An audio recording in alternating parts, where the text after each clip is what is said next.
Hi, it's Sue with today's Bible reading for February 15th, and I'm reading Numbers 8 through 10 from the World English Bible. Verse 1. Yahweh spoke to Moses, saying, Speak to Aaron and tell him, When you light the lamps, the 7 lamps shall give light in front of the lampstand. Aaron did so. He lit the lamps to light the area in front of the lampstand, as Yahweh commanded Moses. This was the workmanship of the lampstand, beaten work of gold. From its base to its flowers it was beaten work. He made the lampstand according to the pattern which Yahweh had shown Moses. Yahweh spoke to Moses, saying, Take the Levites from among the children of Israel and cleanse them. You shall do this to them to cleanse them. Sprinkle the water of cleansing on them. Let them shave their whole bodies with a razor. Let them wash their clothes and cleanse themselves. Then let them take a young bull and its meal offering, fine flour mixed with oil, and another young bull you shall take for a sin offering. You shall present the Levites before the tent of meeting. You shall assemble the whole congregation of the children of Israel. You shall present the Levites before Yahweh. The children of Israel shall lay their hands on the Levites, and Aaron shall offer the Levites before Yahweh for a wave offering on behalf of the children of Israel, that it may be theirs to do the service of Yahweh. The Levites shall lay their hands on the heads of the bulls, and you shall offer the one for a sin offering and the other for a burnt offering to Yahweh, to make atonement for the Levites. You shall set the Levites before Aaron and before his sons, and offer them as a wave offering to Yahweh. Thus you shall separate the Levites from among the children of Israel, and the Levites shall be mine. After that the Levites shall go in to do the service of the tent of meeting. You shall cleanse them and offer them as a wave offering. For they are wholly given to me from among the children of Israel. Instead of all who open the womb, even the firstborn of all the children of Israel, I have taken them to me. Now, that's not the first time it mentioned taking the Levites in lieu of the firstborn of Israel. I wonder what that's about. Verse 17. For all the firstborn among the children of Israel are mine, both man and animal. On the day that I struck all the firstborn in the land of Egypt, I sanctified them for myself. I have taken the Levites instead of all the firstborn among the children of Israel. I have given the Levites as a gift to Aaron and to his sons from among the children of Israel, to do the service of the children of Israel in the tent of meeting, and to make atonement for the children of Israel, so that there will be no plague among the children of Israel when the children of Israel come near to the sanctuary. Excuse me. Moses and Aaron and all the congregation of the children of Israel did so to the Levites, according to all that Yahweh commanded Moses concerning the Levites. So the children of Israel did to them. The Levites purified themselves from sin, and they washed their clothes, and Aaron offered them for a wave offering before Yahweh, and Aaron made atonement for them to cleanse them. After that, the Levites went in to do their service in the tent of the meeting before Aaron and before his sons, as Yahweh had commanded Moses concerning the Levites, so they did to them. Yahweh spoke to Moses, saying, This is what is assigned to the Levites. From 25 years old and upward they shall go in to wait on the service in the work of the tent of meeting. And from the age of 50 years they shall retire from doing the work, and shall serve no more, but shall assist their brothers in the tent of meeting to perform the duty, and shall perform no service. This is how you shall have the Levites do their duties. Yahweh spoke to Moses in the wilderness of Sinai in the first month of the second year after they had come out of the land of Egypt, saying, Let the children of Israel keep the Passover in its appointed season. On the 14th day of this month at evening you shall keep it in its appointed season. You shall keep it according to all the statutes and according to all its ordinances. Moses told the children of Israel that they should keep the Passover. They kept the Passover in the first month on the 14th day of the month at evening in the wilderness of Sinai. According to all that Yahweh commanded Moses, so the children of Israel did. There were certain men who were unclean because of the dead body of a man, so that they could not keep the Passover on that day, and they came before Moses and Aaron on that day. Those men said to them, We are unclean because of the dead body of a man. Why are we kept back that we may not offer the offering of Yahweh in its appointed season among the children of Israel? Moses answered them, Wait that I may hear what Yahweh will command concerning you. Yahweh spoke to Moses, saying, Say to the children of Israel, If any man of you or of your generations is unclean by reason of a dead body, or is on a journey far away, and he shall still keep the Passover. No, let me start that one over. Say to the children of Israel, If any man of you or of your generations is unclean by reason of a dead body, or is on a journey far away, he shall still keep the Passover to Yahweh. In the second month, on the 14th day at the evening, they shall keep it. They shall eat it with unleavened bread and bitter herbs. They shall leave none of it until the morning, nor break a bone of it. According to all the statutes of the Passover, they shall keep it. Now, did you notice it says not break a bone of it? Um, remember when Jesus was crucified, not a bone was broken. You can also see that in Psalm 30 something, I think. Somebody put in the comments if you know which one that is. I could be way off, but I think that's what it is. Anyway, verse 13.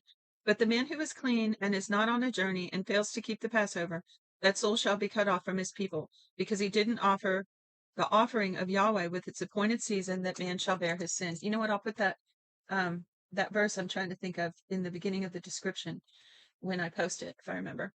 And I think I will, because I made a note. Verse 14. If a foreigner lives among you and desires to keep the Passover to Yahweh, then he shall do according to the statute of the Passover and according to the ordinance. You shall have one statute, both for the foreigner and for him who is born in the land. On the day that the tabernacle was raised up, the cloud covered the tabernacle, even the tent of the testimony.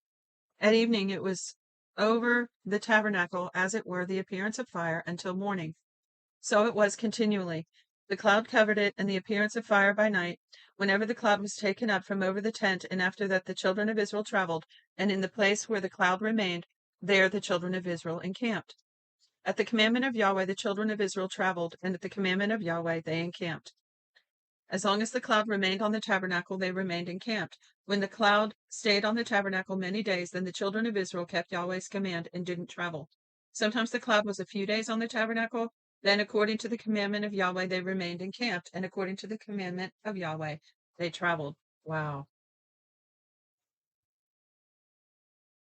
I just have to stop and think about that. I mean, they didn't have any decision making in that as far as when and where they camped during this trek between Mount Sinai and Canaan land at the Jordan River.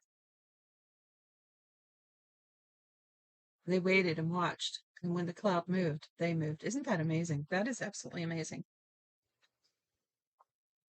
Verse 21. Sometimes the cloud was from evening until morning, and when the cloud was taken up in the morning, they traveled. Or by day and by night, when the cloud was taken up, they traveled.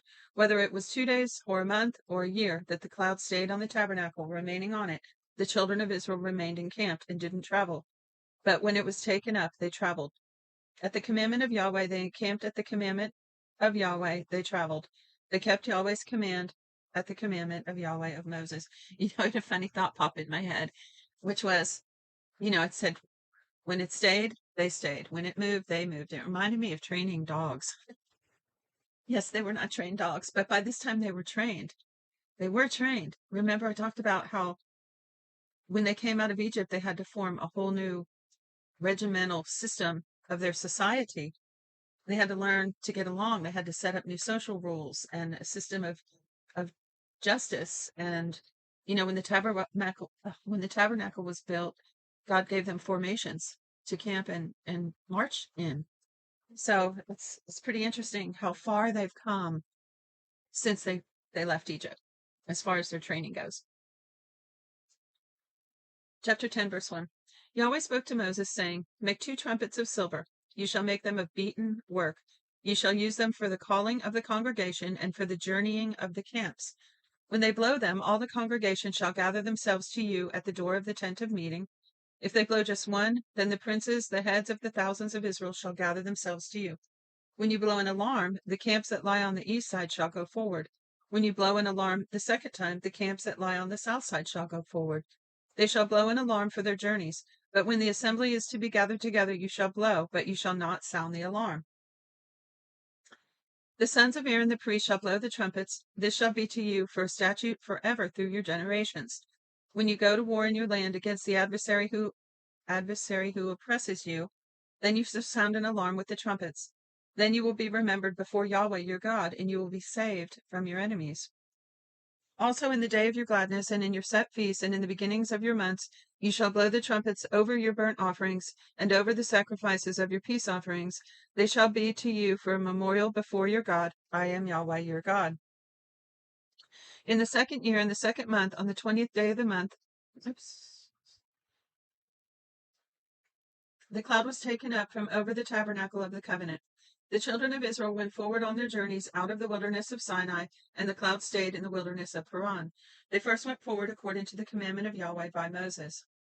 First, the standard of the camp of the children of Judah went forward according to their armies. Nahshon, the son of Amminadab, was over his army. Nathanael, the son of Zuar, was over the army of the tribe of the children of Issachar. Eliab, the son of Helon, was over the army of the tribe of the children of Zebulun. The tabernacle was taken down, and the sons of Gershon and the sons of Merari, who bore the tabernacle, went forward. The standard of the camp of Reuben went forward according to their armies. Eliezer, son of Shadeur, was over his army. Shelumiel, the son of Zurishaddai, was over the army of the tribe of the children of Simeon. Eliasaph, the son of Deuel, that's a funny name, Deuel, Deuel, was over the army of the tribe of the children of Gad.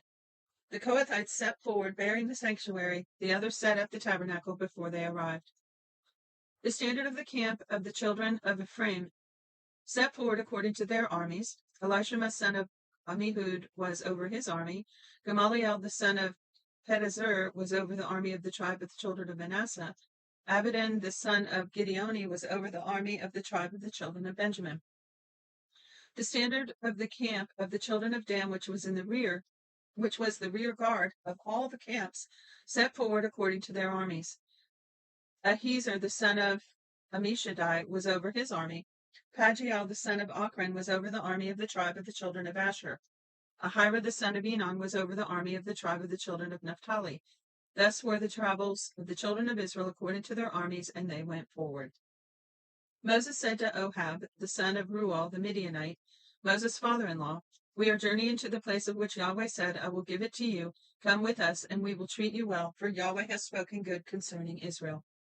He said to him, "I will not go, but I will depart to my own land and to my relatives."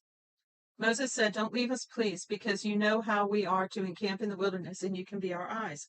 It shall be if you go with us, yes, it shall be that whatever good Yahweh does to us, he will do the same to you." They set forward from the mount of Yahweh 3 days' journey.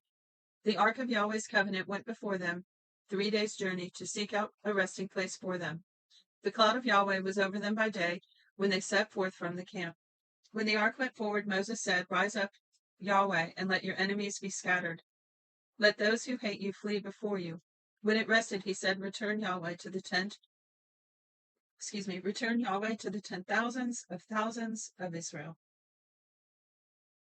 And that's it for today's reading. Feel free to comment in the comments if you have thoughts about today's reading. One thing I noticed, especially early on, there were several really long sentences. And, I tutor for scholarly writing and SAT practice, and I'm telling you, some of that wouldn't fly. A lot of it wouldn't fly in today's, acceptable.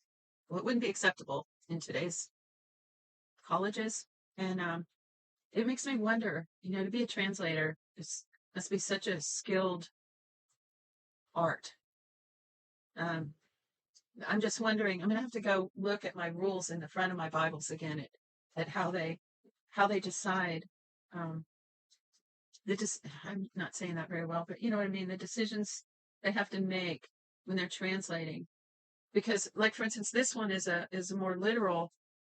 So are they translating those really long sentences with all the different clauses? Excuse me, because that's how it is. How tempting would it be for them to rearrange it?